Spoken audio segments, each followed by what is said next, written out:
హే guys నేను మీ భద్రాని welcome to Bhadratech Telugu YouTube channel. అసలు ప్రెజెంట్ ఏపీలో పెన్షన్లు ఏరివేత అయితే జరుగుతుంది కదా.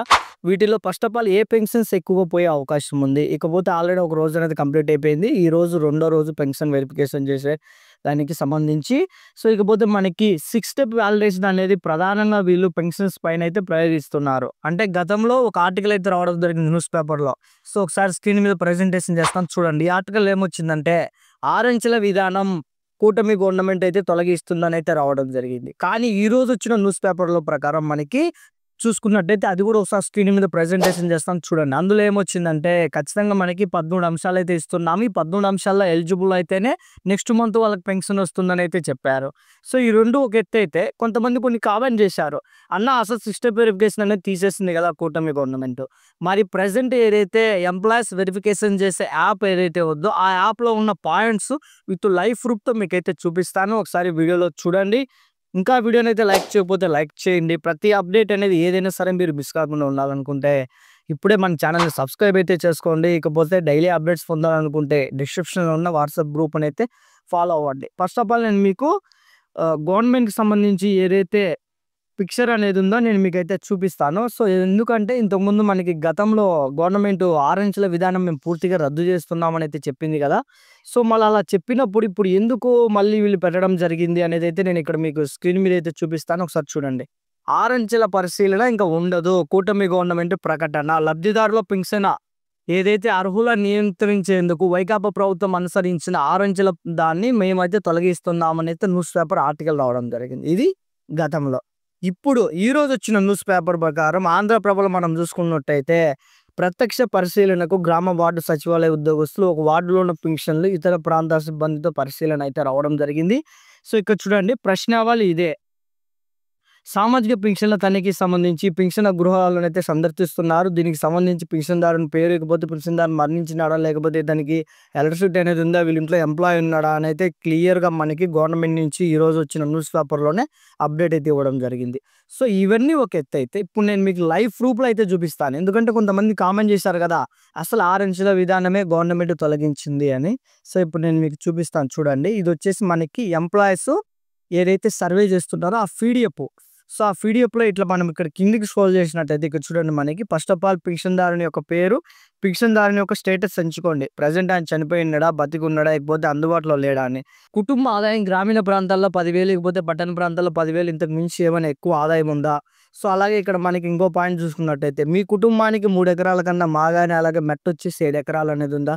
మీ కుటుంబంలో ఎవరైనా 4 వీలర్ కలిగి ఉన్నారా? మీ కుటుంబం కేంద్ర రాష్ట్ర ప్రభుత్వ ఉద్యోగులు ఎవరైనా పెన్షన్ ఉన్నారా?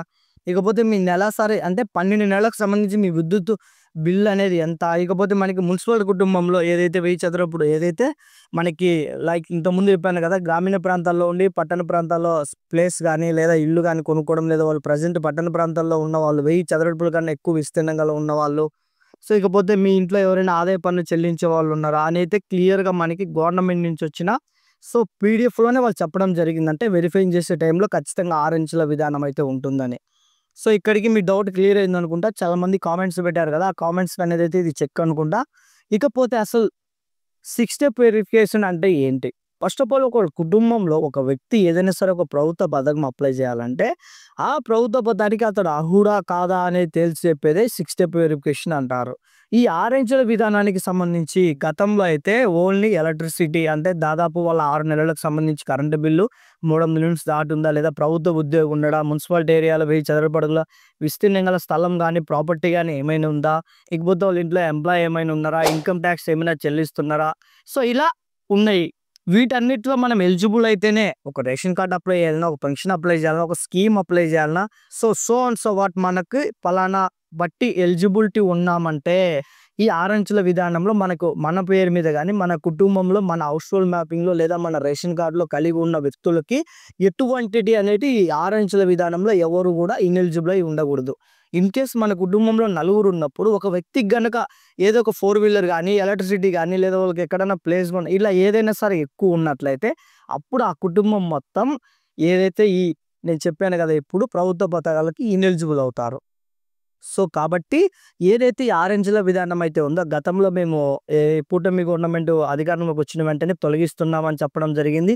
ఈరోజు పెన్షన్‌లు వెరిఫికేషన్ చేసే టైంలో ఆటోమేటిక్‌గా యాప్‌లో 12 అంశాలు ఇంకా అంతకన్నా ఎక్కువ అంశాలైతే ఇవ్వడం జరిగింది. ఇవన్నీ ఒక ఎత్తయితే. ప్రస్తుతానికి ఏ ఏ పెన్షన్‌లు ఎక్కువగా పోయే అవకాశం ఉంది? సో, నేను గతంలోనే చాలా వీడియోలో చెప్పాను. మళ్ళీ చెప్తున్నాను.